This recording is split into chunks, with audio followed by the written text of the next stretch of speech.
Hello दोस्तों, कैसे हैं आप सभी लोग। Good evening. तो चलिए आज की क्लास शुरू किया जाए। कल आप सभी को नई शिक्षा नीति के बारे में बताया गया था और बहुत अच्छा रिस्पांस रहा। नई शिक्षा नीति से आपको एक दो सवाल जरूर पूछा जाएगा, ठीक है। और उसके अलावे जो महत्वपूर्ण टॉपिक है कभी कभी हम करवा देंगे, और उसके अलावे मैं आप लोगों को पीडीएफ जो दे दिया हूँ उसको आप जरूर पढ़ते रहिएगा, ठीक है। एनसीएफ के बारे में भी पढ़ लीजिएगा, वहाँ से भी क्वेश्चन आपको पूछा जाएगा। वो भी हम पीडीएफ आपको दे दिए हैं। आज जो आपका टेस्ट होगा वो टेस्ट नंबर आपका 12 होगा, ठीक है। इसके पहले टेस्ट 11 टेस्ट आपका कंप्लीट हो गया है। आज भी हम देखेंगे डीएलएड का महत्वपूर्ण 75 सवाल। देखिए, टेस्ट देने से फायदा ये होता है कि बहुत प्रकार के सवाल टेस्ट में आते हैं, ठीक है।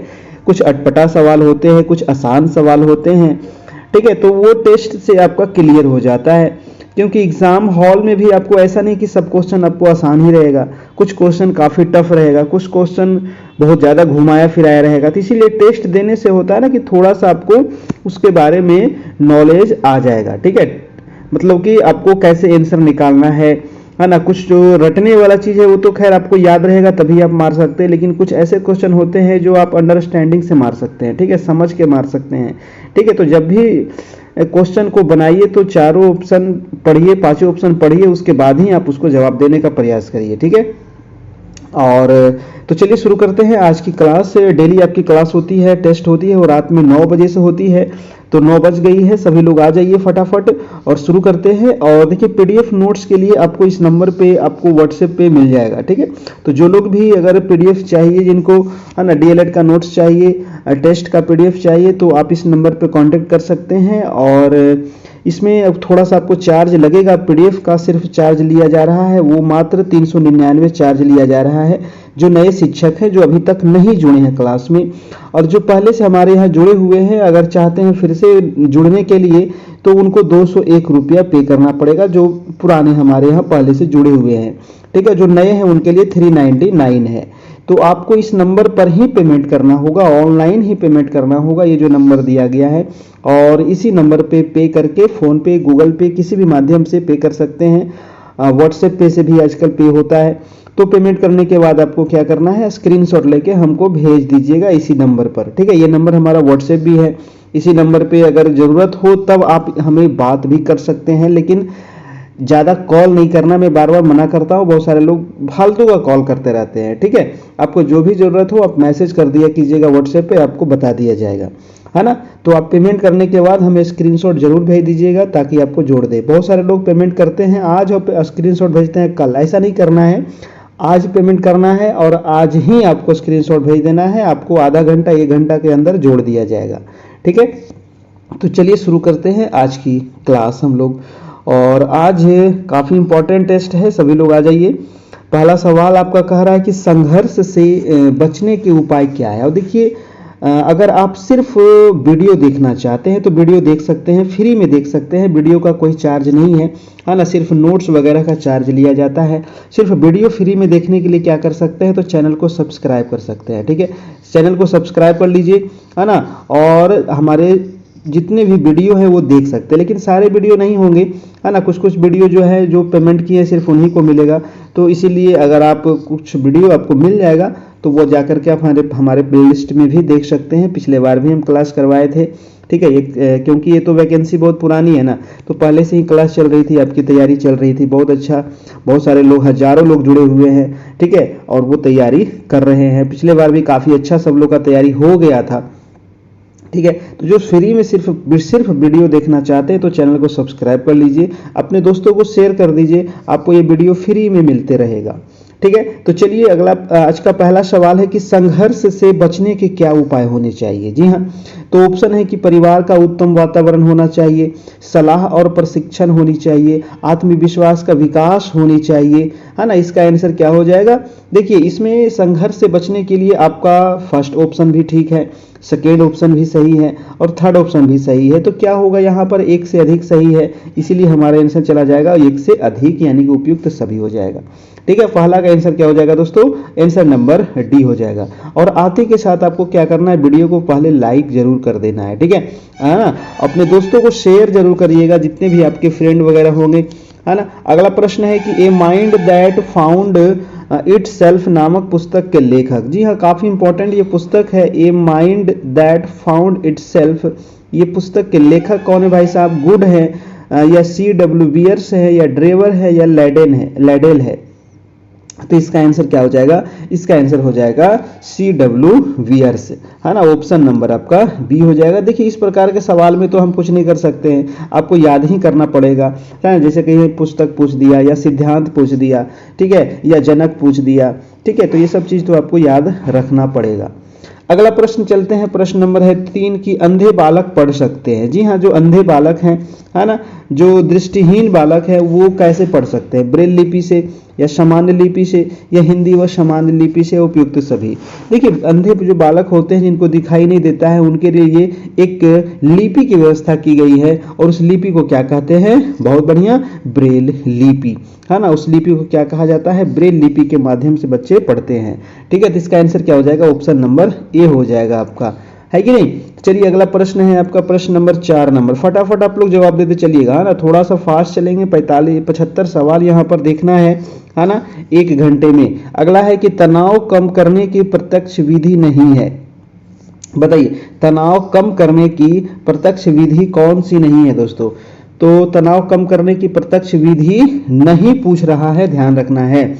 समस्या समाधान तो है, विकल्पों की खोज भी है, व्याख्या व निर्णय भी है, प्रत्यक्ष विधि कह रहा है, दिवा स्वप्न क्या है? इसका आंसर जल्दी से बताइएगा, इसका आंसर क्या होगा, है ना। देखिए तनाव कम करने की प्रत्यक्ष विधि, समस्या समाधान भी आता है, विकल्पों की खोज भी आता है, व्याख्या निर्णय भी आता है। जो आपका ऑप्शन नंबर डी है दोस्तों, दिवा स्वप्न, ये इसमें नहीं आएगा, तो इसका आंसर भी हो जाएगा आपका ऑप्शन नंबर डी हो जाएगा।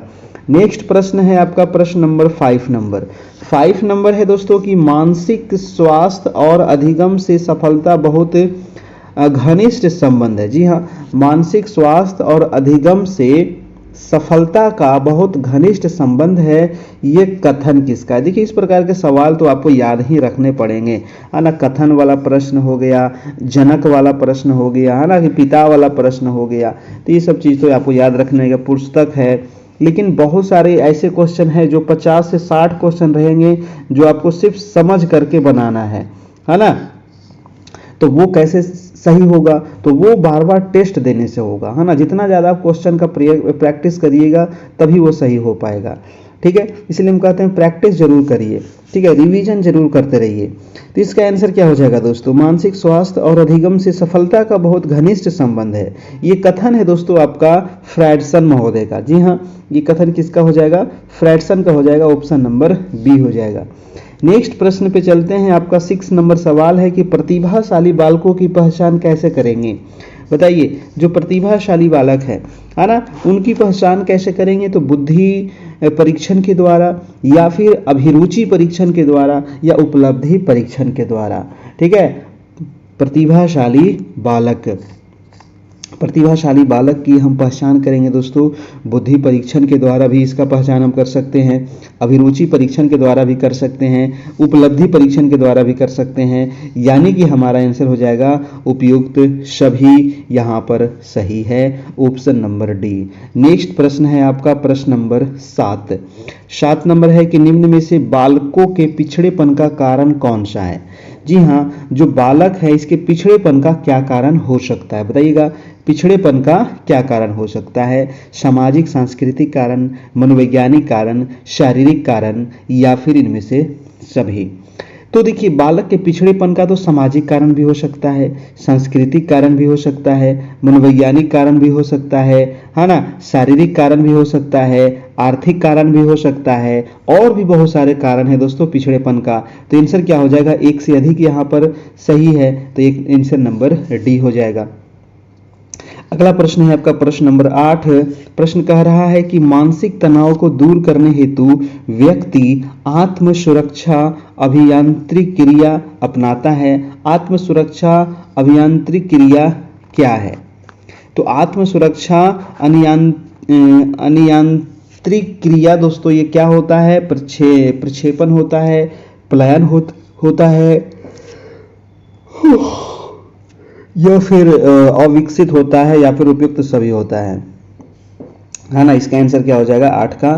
तो 8 का भी आंसर हो जाएगा दोस्तों आपका आंसर नंबर डी, उपयुक्त सभी। ठीक है, उपयुक्त क्या हो जाएगा, सभी हो जाएगा, आंसर नंबर डी हो जाएगा। नेक्स्ट प्रश्न है आपका कि प्रतिभाशाली बालक की इंद्रियां होती है ना। जो प्रतिभाशाली बालक होते हैं इनकी इंद्रियां दोस्तों कैसी होती है, सामान्य होती है, तीव्र होती है या फिर उदात्तीकरण होती है, क्या होती है।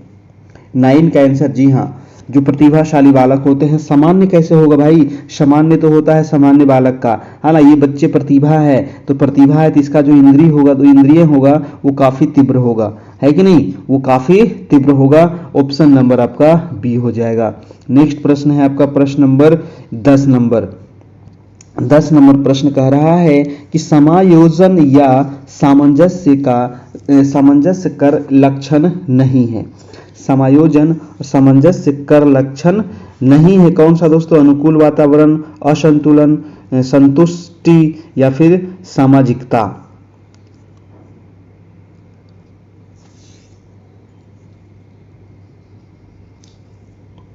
समायोजन या सामंजस्य का कौन सा लक्षण नहीं है, ये क्वेश्चन है। इसका आंसर क्या हो जाएगा, अनुकूल वातावरण, असंतुलता, असंतुलन या फिर संतुष्टि या फिर सामाजिकता।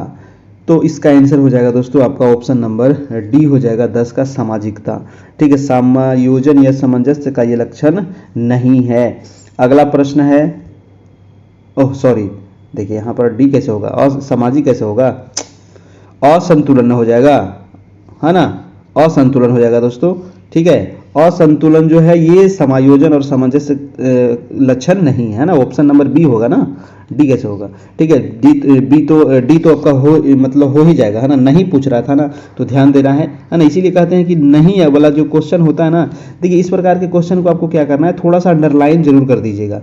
ठीक है, अंडरलाइन कर देने से क्या होता है कि आपका ध्यान वहां पर चला जाएगा। ठीक है, अगला प्रश्न है कि द टीचर्स हेल्थ नामक पुस्तक के लेखक कौन है। तो टीचर हेल्थ नामक पुस्तक के लेखक कौन हो जाएंगे, फ्रेडसन है, टर्मन है, गेट्स है या एलिस है।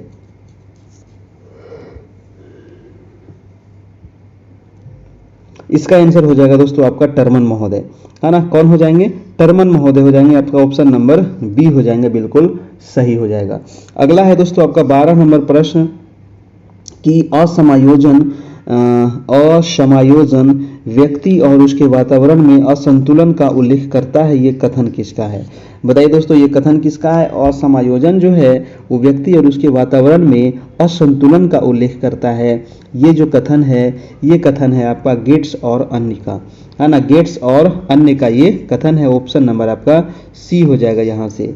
अगला प्रश्न है आपका कि ये survey of the education of gifted children नामक पुस्तक के लेखक कौन है। बताइए, है ना, आज काफी पुस्तक दे दिया है, तो बताइएगा इस पुस्तक का लेखक कौन है। ये survey of the education of gifted children नामक पुस्तक के लेखक, ये लेखक हो जाएंगे दोस्तों आपको हैविंग हर्ट्स, है ना, इसके लेखक कौन है, हैविंग हर्ट्स हैं, ऑप्शन नंबर ए।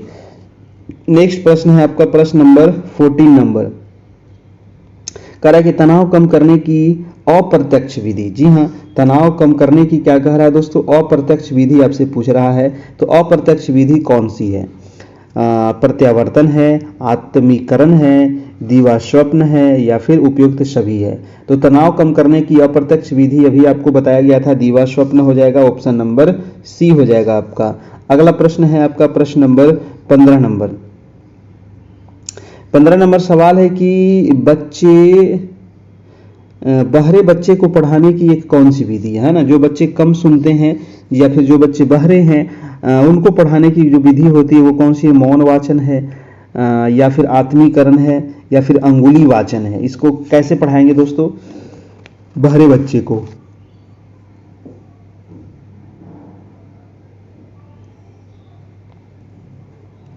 जो बहरे बच्चे होते हैं दोस्तों इसको पढ़ाने की होती है अंगुली वाचन इसका होता है। ठीक है, मौन नहीं होता है ना, अंगुली वाचन होता है, आपका ऑप्शन नंबर सी हो जाएगा।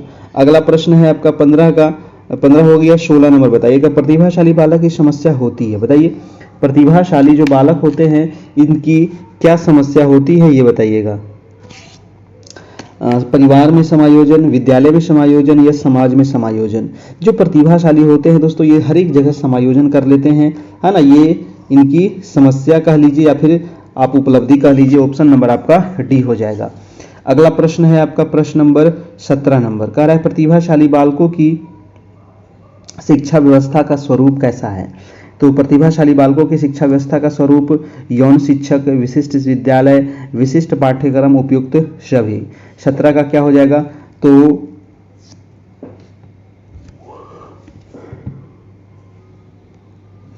सत्रह का आपका आंसर हो जाएगा विशिष्ट विद्यालय, है ना, विशिष्ट विद्यालय। नेक्स्ट प्रश्न है आपका 18 नंबर की मंद या अधिगामी बालकों की पहचान का मानदंड क्या है दोस्तों। मंद या अधिगामी बालकों की पहचान का शैक्षिक उपलब्धि, मानसिक स्तर, उपयुक्त दोनों।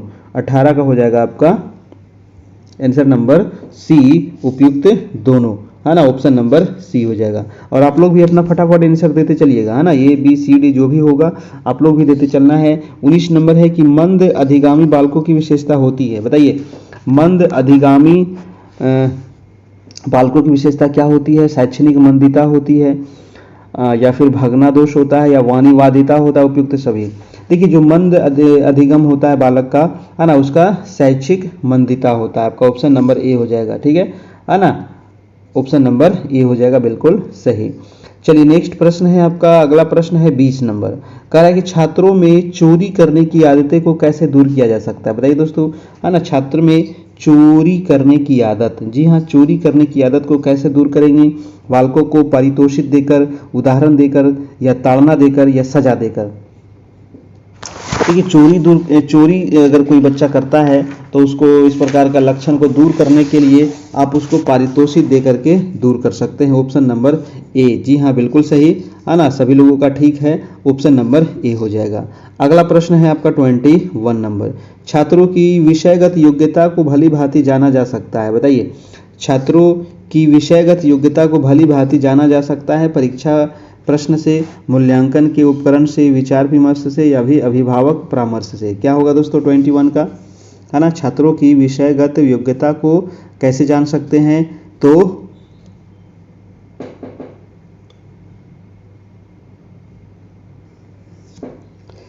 इसका आंसर क्या होगा, विचार विमर्श से। जी हाँ, इसका आंसर हो जाएगा सी नंबर, विचार विमर्श से। अगला प्रश्न है आपका 22 नंबर। 22 कह रहा है कि छात्रों में किसका विकास आपकी दृष्टि में सबसे महत्वपूर्ण है ना। तो किस चीज का विकास सबसे महत्वपूर्ण है। ऑप्शन है काम में लगन, आत्मविश्वास, या श्रम का महत्व, या फिर धर्मानुराग। तो सबसे जो महत्वपूर्ण चीज है जिसका विकास होना चाहिए छात्र में दोस्तों, वो काम में लगन तो है ही, लेकिन सबसे महत्वपूर्ण पूछ रहा है तो आत्मविश्वास का विकास होना चाहिए, ठीक है। बच्चे में आत्मविश्वास होनी बहुत जरूरी है ना। चलिए अगला प्रश्न है आपका प्रश्न नंबर 23 नंबर, कि अपने छात्रों में खेल के प्रति रुचि पैदा करने का कौन सा उपाय सबसे अधिक कारगर हो सकता है, बताइए। खेल की रुचि हमको क्या करना है, बच्चों में पैदा करना है। तो कैसे पैदा करेंगे, उनको बड़े बड़े मैच दिखाना है, या फिर बच्चों को खेल का नया सामान देना है, या छात्रों को बताना कि खेलना ही महत्वपूर्ण है जितना कि पढ़ना, या खेल के मैदान में बच्चों के साथ खुद खेलना।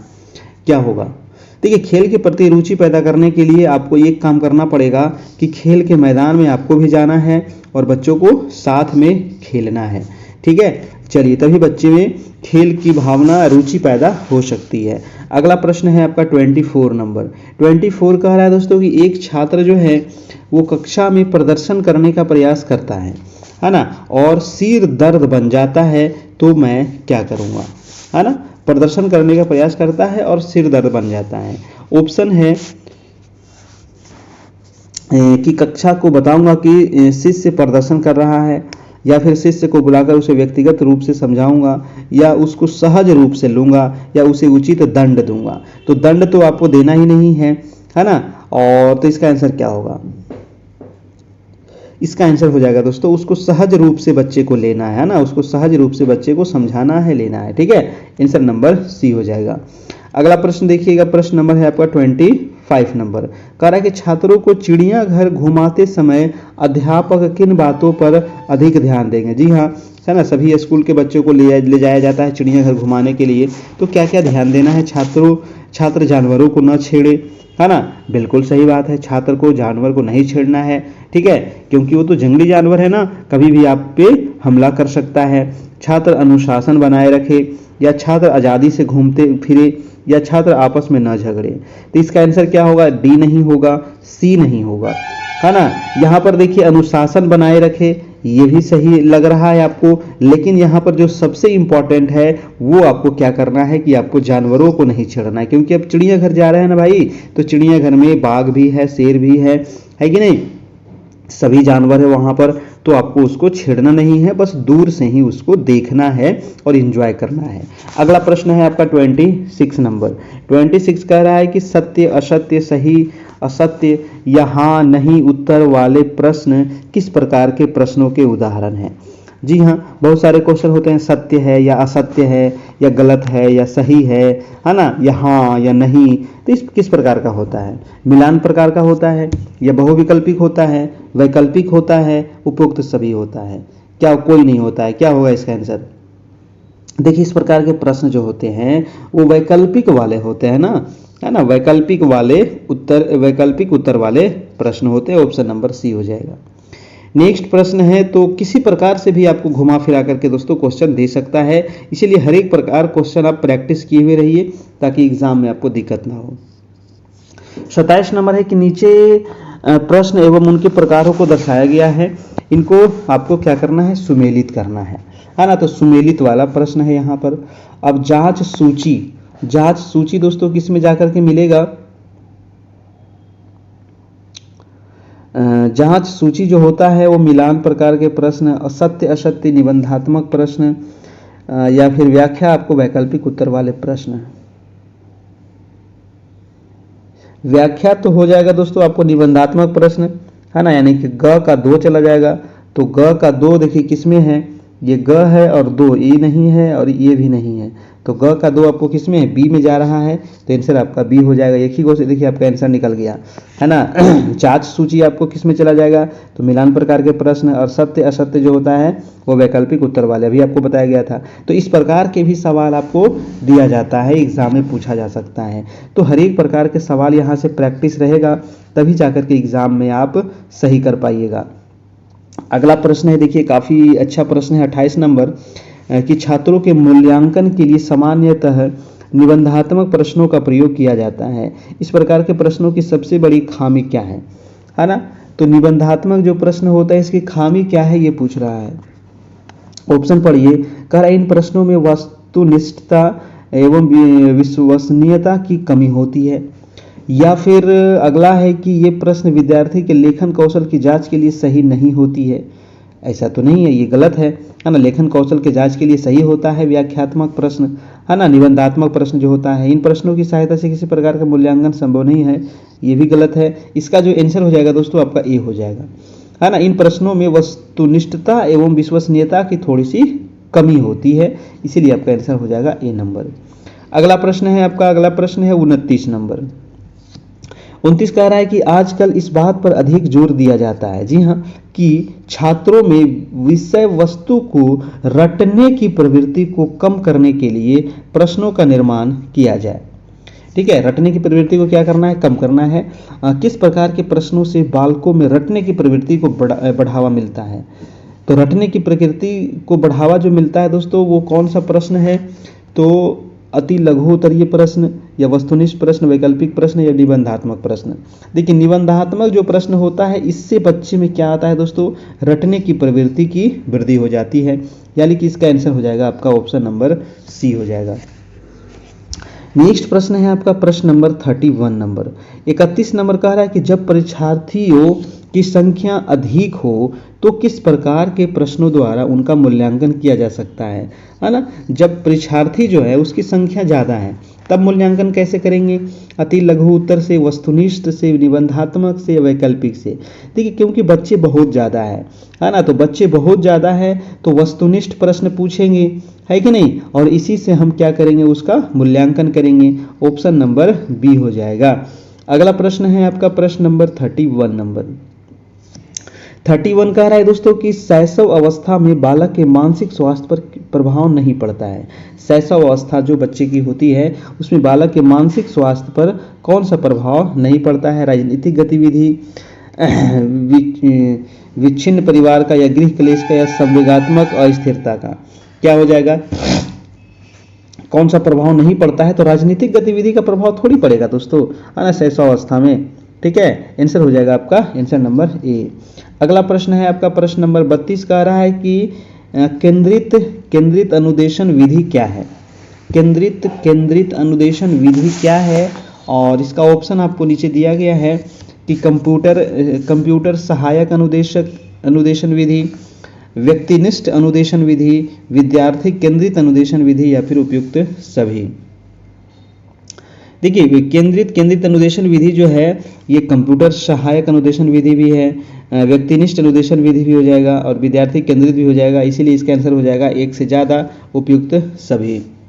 नेक्स्ट प्रश्न है आपका प्रश्न नंबर 33 नंबर, कह रहा है कि प्रतिभाशाली बालकों में किस अवस्था के लक्षण शीघ्र दृष्टिगोचर होते हैं? है ना, जो प्रतिभाशाली बालक होते हैं उसकी कौन सी अवस्था में जो लक्षण है वो शीघ्र दृष्टिगोचर होता है? बाल्यावस्था में, किशोरावस्था, प्रौढ़ावस्था, या वृद्धावस्था? तो इसका आंसर क्या होगा? दृष्टिगोचर होते हैं दोस्तों, इसका आंसर क्या होगा जल्दी से बताइएगा? बाल्यावस्था, किशोरावस्था, प्रौढ़ावस्था, या वृद्धावस्था? देखिए, इसका आंसर आपको क्या करना है, आपको कमेंट बॉक्स में बताना है ना। इसका आंसर हम आप लोग को नहीं बताएंगे, इसका आंसर आपको को क्या करना है, थोड़ा सा कमेंट बॉक्स में आपको बताना है आखिर इसका आंसर क्या होगा। चलिए अगला प्रश्न देखते हैं, कल इसका जवाब हम आप लोग को देंगे, है ना। एक आध क्वेश्चन आपके लिए रहने देते हैं ताकि आप इसको थोड़ा सर्च कीजिएगा, है ना। प्रतिभाशाली बालकों में किस अवस्था के लक्षण शीघ्र दृष्टिगोचर होते हैं? अगला प्रश्न है आपका 34 नंबर। 34 प्रश्न कह रहा है कि व्यक्तिनिष्ठ अनुदेशन प्रणाली के विकास का श्रेय किसको जाता है? बताइएगा दोस्तों, व्यक्तिनिष्ठ अनुदेशन प्रणाली के विकास का श्रेय किसको जाता है? कोहलर को, स्मिथ को, फ्रेड एस केलकर को, या फिर सेद्रासी को, सेसाद्री को? नाम काफ़ी टेढ़ा है भाई। इसका आंसर हो जाएगा आपका सी नंबर। व्यक्तिनिष्ठ अनुदेशन प्रणाली के विकास का श्रेय जाता है फ्रेड एस केलकर को। ठीक है, चलिए अगला प्रश्न है, मानसिक रूप से स्वस्थ व्यक्ति की विशेषता क्या होती है? बताइए, मानसिक रूप से स्वस्थ व्यक्ति की विशेषता क्या होती है? सहनशीलता, सामंजस्य, निर्णय क्षमता, या फिर उपयुक्त सभी? क्या होगा 35 का? 35 का दोस्तों, जो मानसिक रूप से स्वस्थ है उसमें सहनशीलता भी होगा, निर्णय लेने की भी क्षमता होगी, और सामंजस्य करने की भी क्षमता होगी, यानी कि आंसर डी हो जाएगा। अगला प्रश्न है 36 नंबर। 36 नंबर सवाल देखिए, कथन दिया गया है कि निरंतर रहने वाला संघर्ष कष्टदायक होने के साथ साथ शारीरिक स्वास्थ्य के लिए हानिकारक भी है। ये कथन किसका है? तो निरंतर रहने वाला संघर्ष कष्टदायक होने के साथ साथ क्या है? शारीरिक स्वास्थ्य के लिए भी हानिकारक होता है। बिल्कुल सही बात है। और ये जो कथन है, ये कथन है आपको मन महोदय का, है ना। किसका कथन है? मन का।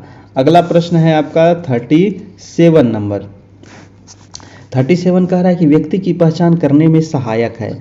व्यक्ति की पहचान करने में दोस्तों क्या सहायक है? व्यक्ति की शिक्षा, व्यक्ति का मानसिक स्वास्थ्य, या बाह्य विभिन्नताएं? तो देखिए, क्वेश्चन देखते के साथ ही आपको पता होना चाहिए क्या होगा दोस्तों। व्यक्ति की पहचान करने में सहायक है, क्या होगा?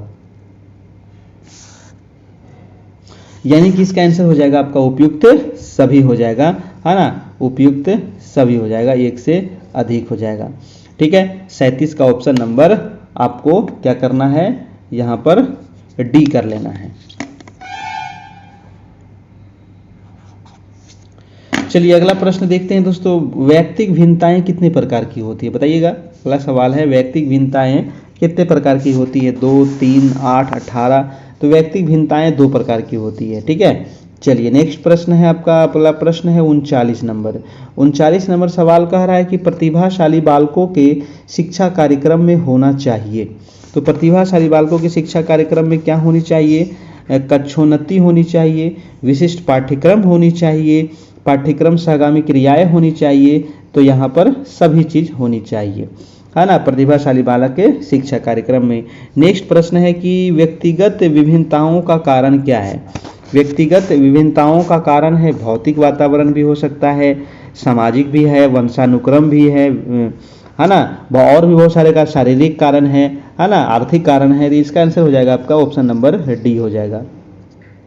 नेक्स्ट है दोस्तों कि बाल अपराध एक कारण क्या है ना, बाल अपराध, है ना, इसको आप ऐसे पढ़ सकते हैं, बाल अपराध जो बच्चे होते हैं, तो बाल अपराध का एक कारण क्या है, तो दूषित वंशानुक्रम या फिर आपका दूषित वातावरण या फिर टूटा परिवार। तो ये सारे कारण है दोस्तों जो बच्चे बाल अपराध में लीन हो जाते हैं। ऑप्शन हो जाएगा आपका डी नंबर। ठीक है, अगला है कि प्रतिभा क्या होती है ना, जन्मजात होती है प्रतिभा, या फिर अनुवांशिक होती है, या फिर दोस्तों विकसित होती है। देखिए प्रतिभा जो होता है वो क्या होता है, जल्दी से बताना है। इसमें आंसर दिया है आपको ऑप्शन नंबर ए, यानी कि जन्मजात होती है। नेक्स्ट प्रश्न है आपका प्रश्न नंबर 43 नंबर, और देखिए इसका पीडीएफ के लिए आपको मिल जाएगा, है ना, इस नंबर पे, ये नंबर है हमारा व्हाट्सएप नंबर, जहां आपको मैसेज करने के बाद इसका पीडीएफ नोट्स आपको मिल जाएगा, और इसमें 399 आपको चार्ज लगेगा, तभी आपको पीडीएफ वगैरह मिल पाएगा दोस्तों। ठीक है, चलिए तो अगला प्रश्न हम देख लेते हैं। प्रश्न नंबर है आपका 43 नंबर। 43 कह रहा है दोस्तों आपका कि मानसिक स्वास्थ्य का अर्थ वास्तविकता के धरातल पर वातावरण से पर्याप्त सामंजस्य करने की योग्यता है। यह कथन किसका है दोस्तों, बताइएगा, है ना, ये कथन किसका है। मानसिक स्वास्थ्य का अर्थ वास्तविकता के धरातल पर वातावरण से पर्याप्त सामंजस्य करने की योग्यता है। ये जो कथन है, कथन आपको याद रखना बहुत जरूरी है, लाइडेल महोदय का। अगला कथन है दोस्तों आपका कि शिक्षा को मनुष्य और संपूर्ण समाज का निर्माण करना चाहिए, है ना, शिक्षा को मनुष्य और संपूर्ण समाज का निर्माण करना चाहिए। ये कथन किसका है, गांधी जी का, राधा कृष्णन का, या फिर कुप्पूस्वामी का, या डगलस का। जी हाँ, तो ये आपका जो कथन है वो डॉक्टर राधा कृष्णन का कथन है आपका, है ना। 44 का हो जाएगा बी नंबर, और 43 का हो जाएगा ए नंबर। 45 नंबर प्रश्न देखिएगा, है ना। 45 कह रहा है कि सृजनात्मक के विकास में सहायक नहीं है। बताइए, सृजनात्मक के विकास में कौन सा सहायक नहीं है, खेल, भाषण, हास्य क्रियाएं या निर्माण संबंधी क्रियाएं। तो सृजनात्मक में विकास जो करेगा, खेल तो विकास करता है, हास्य क्रियाएं भी विकास करता है, निर्माण संबंधी क्रियाएं भी, लेकिन भाषण देने से दोस्तों ये सृजनात्मकता में विकास नहीं होता है। ठीक है, अगला प्रश्न है आपका 46 नंबर। वर्गीकृत प्रदत्तों में प्रमाण विचलन की गणना सूत्र आपको बताना है। बताइए, प्रमाण विचलन की गणना सूत्र, तो ये सूत्र भी आपको याद रखना है दोस्तों, प्रमाण विचलन की गणना सूत्र। तो इसका सूत्र क्या हो जाएगा आपका, आपको याद रखना है, ऑप्शन नंबर डी हो जाएगा। आपको ध्यान रखिएगा, प्रमाण विचलन की गणना सूत्र आपका ये होता है। ठीक है, चलिए 46 हो जाएगा। 47 बताइएगा, ये भी है, मानक विचलन का सूत्र पूछ रहा है दोस्तों। बताइए मानक विचलन का सूत्र क्या होता है ना, मानक विचलन का सूत्र क्या होता है। प्रमाण विचलन का सूत्र आपको बताया गया, मानक विचलन का सूत्र होता है, मानक विचलन अगर पूछे तो इनमें से सभी हो जाएगा आपका, ये सारे हो जाएंगे मानक विचलन के सूत्र। ठीक है,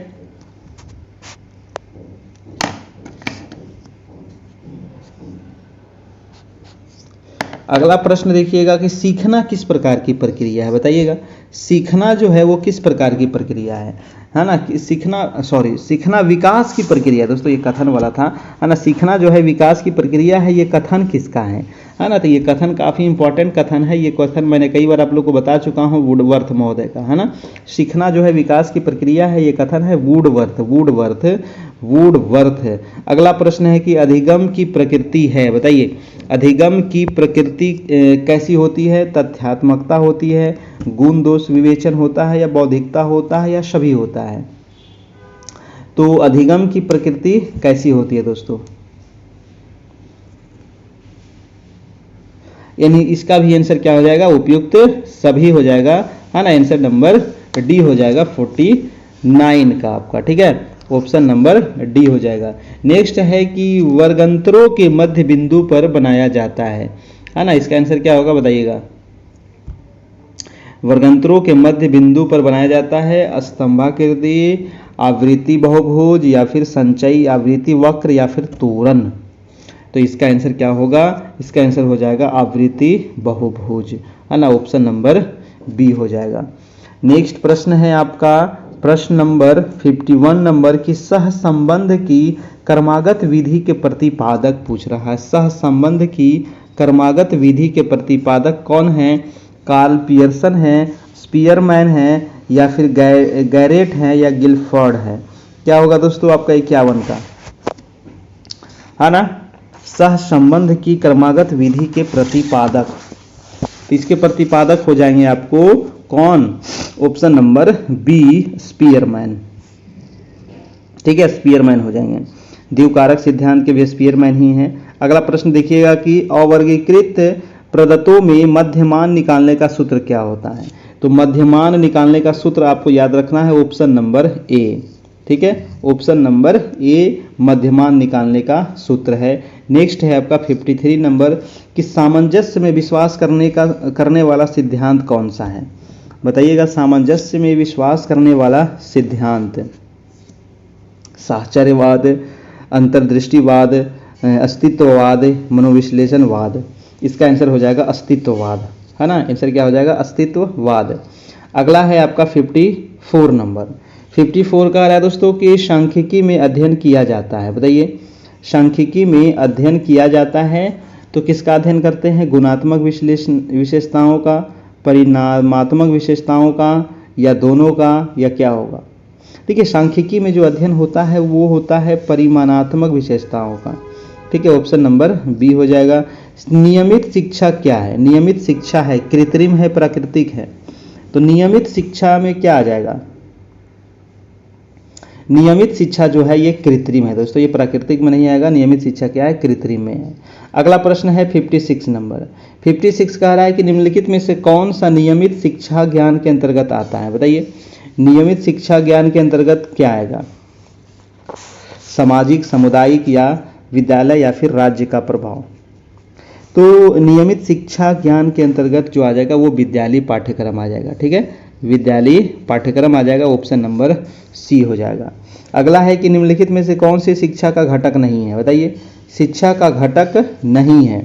नहीं पूछ रहा है, ध्यान दीजिएगा। व्यक्ति, वातावरण, समय, पुस्तक। शिक्षा का घटक नहीं है। देखिए, व्यक्ति तो है ना, वातावरण भी है, समय भी है, पुस्तक भी यहाँ पर होना चाहिए ऐसे, लेकिन आंसर दिया है इसका डी नंबर ही, है ना। आपका शिक्षा का घटक नहीं है, पुस्तक ही। अब आप लोग बताइए इसका आंसर क्या होगा, है ना। चलिए नेक्स्ट प्रश्न है आपका 58 नंबर। 58 कह रहा है कि निम्नलिखित में से किसका प्रभाव शिक्षा पर नहीं पड़ता है? किसका प्रभाव शिक्षा पर नहीं पड़ता है? समय, समाज, धर्म। किसका प्रभाव दोस्तों शिक्षा पर नहीं पड़ता है? देखिए, शिक्षा का प्रभाव तो आपको सभी चीज पर देखने को मिलेगा। समाज पर तो खैर बहुत ज़्यादा प्रभाव पड़ता है, धर्म पर भी प्रभाव पड़ता है, समय पर भी पड़ता है। इसका आंसर हो जाएगा इनमें से कोई नहीं। अगला प्रश्न है दोस्तों कि शिक्षा का समान उद्देश्य निम्नलिखित में से कौन सा हो सकता है? शिक्षा का सामान्य उद्देश्य क्या है? शिक्षा का उद्देश्य क्या है? अगली कक्षा में प्रवेश करना नहीं, शिक्षा का उद्देश्य ये नहीं है। डिग्री प्राप्त करना भी शिक्षा का उद्देश्य नहीं है। व्यक्तित्व का विकास करना दोस्तों ये है शिक्षा का उद्देश्य, है ना। व्यक्तित्व का विकास होना चाहिए। अगला प्रश्न है 60 नंबर कि राष्ट्रीय जीवन में शिक्षा का कार्य कौन सा है? राष्ट्रीय जीवन में शिक्षा का कार्य कौन सा है बताइएगा। तो ऑप्शन दिया गया है कि अंतर्राष्ट्रीय समझौता करना, या फिर अंतर्राष्ट्रीय तनाव बनाए रखना, या फिर संयुक्त राष्ट्र संघ से संबंध स्थापित करना, या राष्ट्रीय एकता का विकास करना। जी हाँ, तो राष्ट्रीय जीवन में शिक्षा का कार्य होता है राष्ट्रीय एकता का विकास करना दोस्तों, है ना। राष्ट्रीय एकता का विकास करना। ऑप्शन नंबर क्या हो जाएगा? डी नंबर आपका यहाँ से निकल के आएगा। चलिए इसका आंसर हो गया डी नंबर। अगला प्रश्न देखिएगा, प्रश्न नंबर है 61 नंबर। 61 कह रहा है कि भारतीय शिक्षा आयोग ने भारतीय संदर्भ में शिक्षा को निम्नलिखित में से किस उद्देश्य की चर्चा नहीं की है ना। भारतीय शिक्षा आयोग ने भारतीय संदर्भ में शिक्षा के निम्नलिखित में से किस उद्देश्य की चर्चा नहीं की है, ये बताना है। बहुत बढ़िया सवाल है, काफ़ी बड़ा प्रश्न है। तो किसकी चर्चा नहीं की है, तो ऑप्शन है शिक्षा द्वारा भारत का आधुनिकीकरण करना, इसकी चर्चा तो हुई है। शिक्षा का उत्पादित बढ़ाना, प्राचीन धार्मिक परंपराओं का पालन करना, या फिर शिक्षा द्वारा सामाजिक, नैतिक, आध्यात्मिक मूल्यों का विकास करना। देखिए किसकी नहीं की है, तो प्राचीन धार्मिक परंपरा के द्वारा परंपराओं का पालन करना, ऐसा कुछ नहीं किया गया है। ठीक है, तो ऑप्शन नंबर हमारा क्या हो जाएगा, सी हो जाएगा। अगला प्रश्न है 62 नंबर। 62 है कि शिक्षा की राष्ट्रीय एकता का आधार है ना। शिक्षा की राष्ट्रीय एकता का आधार है, यह कथन किसका है। शिक्षा ही यहाँ पर लिखना चाहिए, शिक्षा ही राष्ट्रीय एकता का आधार है। ये कथन जो है ये कथन आपका हो जाएगा आपका किसका, जवाहरलाल नेहरू। जी हाँ दोस्तों, ये कथन किनका है, ये कथन हो जाएगा आपका जवाहरलाल नेहरू का। ऑप्शन नंबर सी आपको याद रखना है, काफ़ी इंपॉर्टेंट सवाल है ना। शिक्षा ही राष्ट्रीय एकता का आधार है। अगला है कि राष्ट्र की गुण उसकी सामाजिक इकाइयों का गुण है, यह कथन किसका है। राष्ट्र का गुण उसकी सामाजिक इकाइयों का गुण है, यह कथन किसका है, यह कथन हो जाएगा आपका मैकाइवर का, है ना। ये कथन किसका है, मैकाइवर महोदय का है। अगला प्रश्न है आपका 64 नंबर। 64 कह रहा है दोस्तों कि राष्ट्रीय एकता का प्रमुख आधार क्या है, बताइएगा। राष्ट्रीय एकता का प्रमुख आधार क्या है। 64 नंबर, विज्ञान है, कला है, वाणिज्य है या शिक्षा है। तो राष्ट्रीय एकता का जो प्रमुख आधार है ना, प्रमुख आधार पूछ रहा है, तो शिक्षा के बिना कुछ नहीं हो सकता है। ठीक है, शिक्षा के बिना कुछ नहीं हो सकता है। अगला प्रश्न है आपका प्रश्न नंबर 65 नंबर। ज्ञानार्जन को शिक्षा का एकमात्र उद्देश्य स्वीकार कर लेने से क्या हानि हो सकती है, बताइए। ज्ञानार्जन को शिक्षा का एकमात्र उद्देश्य स्वीकार कर लेने से क्या हानि हो सकती है, ये बताइएगा। तो ऑप्शन दिया गया है कि व्यवहारिकता का समुचित विकास नहीं हो सकता है, या फिर व्यक्ति का ध्यान अपनी रुचियों की ओर नहीं जाने की संभावना हो सकती है, बिल्कुल सही है। व्यक्ति के सर्वांगीण विकास की अवहेलना हो सकती है, ये भी ठीक है। इसका आंसर हो जाएगा दोस्तों आपका एक से अधिक हो जाएगा, उपयुक्त सभी हो जाएगा, है कि नहीं, है ना। अगला प्रश्न देखिएगा, अगला प्रश्न है 66 नंबर। 66 कह रहा है कि चरित्र निर्माण को शिक्षा का एकमात्र उद्देश्य स्वीकार कर लेने से क्या हानियां हो सकती है, बताइए।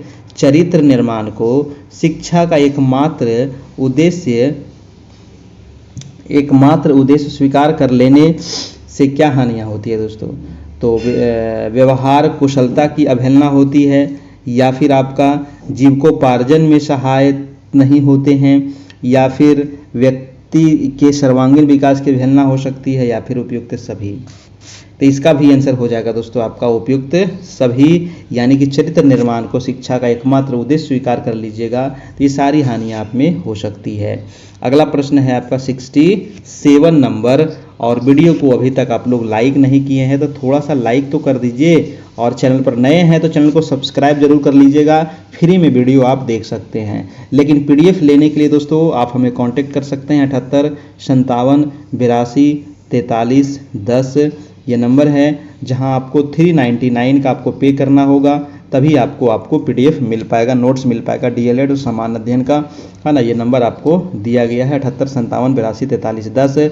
फ़ोन पे, गूगल पे, Paytm किसी भी माध्यम से आपको इस नंबर पे करने के बाद हमें इसी नंबर पर व्हाट्सएप कर दीजिएगा, आपको सारे मटेरियल मिल जाएंगे, ठीक है ना। और वीडियो देखने के लिए चैनल को सब्सक्राइब जरूर कर लीजिएगा, ताकि आपको सारे वीडियो मिलते रहें। अगला प्रश्न है 67 नंबर की निम्नलिखित में से कौन सा नियमित शिक्षा के अंतर्गत नहीं आता है, बताइए। नियमित शिक्षा के अंतर्गत नहीं आता है, नियमित शिक्षा के अंतर्गत क्या नहीं आएगा। तो नियमित शिक्षा में स्कूल तो आएगा, विद्यालय आएगा, शिक्षण विधि आएगा, धर्म आएगा, कभी नहीं आएगा। ऑप्शन नंबर सी हो जाएगा।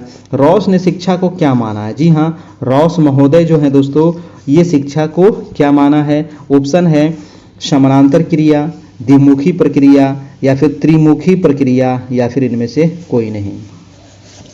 तो रॉस महोदय ने शिक्षा को जो माना है वो द्विमुखी प्रक्रिया माना है दोस्तों, है ना। क्या माना है, द्विमुखी प्रक्रिया, ऑप्शन नंबर आपका बी हो जाएगा। अगला प्रश्न है प्रश्न नंबर 69 सवाल कह रहा है कि शिक्षा व्यक्ति की उस पूर्णता का विकास है जिस पर वह पहुंच सकता है, यह कथन किसका है? बताइएगा। वेरी वेरी इंपॉर्टेंट कथन है दोस्तों कि शिक्षा व्यक्ति की उस पूर्णता का विकास है जिस पर वह पहुंच सकता है। ये जो कथन है, ये कथन है आपका किनका? कांट महोदय का। ठीक है, ये किनका कथन है? कांट का है। नेक्स्ट प्रश्न है आपका 70 नंबर कि शिक्षा द्वारा उत्पादिता बढ़ाने के लिए निम्नलिखित में से किसकी आवश्यकता होती है? जी हाँ, तो शिक्षा के द्वारा उत्पादिता बढ़ाने के लिए किसकी आवश्यकता नहीं? अच्छा, नहीं पूछ रहा है किसकी आवश्यकता नहीं है, तो विज्ञान की शिक्षा या फिर व्यावसायिक शिक्षा, धार्मिक शिक्षा या फिर कार्यानुभव, तो किसकी आवश्यकता नहीं है दोस्तों? तो इसमें धार्मिक शिक्षा की क्या आवश्यकता है ना? विज्ञान की शिक्षा तो होनी चाहिए, व्यावसायिक शिक्षा भी ठीक है, कार्य का अनुभव भी सही है, लेकिन धार्मिक शिक्षा की इसमें कोई भी आवश्यकता नहीं है ना? और धर्म के आधार पर हमें बंटना नहीं है। अगला प्रश्न देखिएगा, प्रश्न नंबर 71 नंबर है आपका प्रश्न कि शिक्षा द्वारा निम्नलिखित में से क्या संभव नहीं है? बताइएगा। शिक्षा